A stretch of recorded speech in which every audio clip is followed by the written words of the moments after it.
In 2008, the People's Canvas Art Project saw the work of up-and-coming artists lining the perimeter wall of the Queen's Park Oval.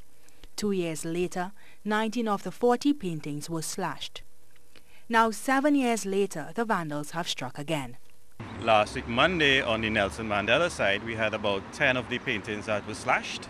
And then over the weekend, we have these, where somebody's passing arbitrarily and slashing these really nice paintings. A report has since been made to the St. Clair police station. Mr. Doopan says officers have promised to do more mobile patrols in the area. But is that enough to stop these acts of vandalism? We are also going to have our security do some mobile patrols at night also randomly, and also we're going to look at the camera footage. The police is actually going to look at the camera footage to see if we can see who the perpetrators are of this.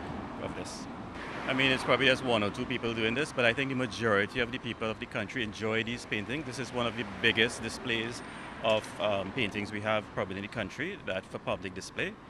So I just think it's just some idle hands, and hopefully they will desist from doing this in the future. Sadly, these paintings can't be restored.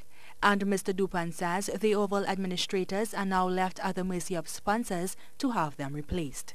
So we've actually started a project where we're going to use an adhesive print instead of this wraparound canvas, and hopefully that should prevent it from being slashed. One of these could range between $5,000 and $6,000 to replace, so it's a lot of money. He is urging citizens to truly appreciate attempts to beautify the Queen's Park Oval. We are really trying to beautify the city and feature these young and up-and-coming artists. And we'll ask them to desist and admire the paintings instead of slashing. And we really hope that, the persons doing it will stop. He is grateful but finds it strange that the Heroes Wall, which has illustrations of Brian Lara, Derek Murray and Michael Murray, was spared. He surmises that they were left untouched out of respect for the icons. In keeping with this, he stressed the importance of educating the public about all things Trinidad and Tobago. Mr. Doopan believes this will foster a greater appreciation and thus limit such acts of vandalism. Dionne Baptiste, C News.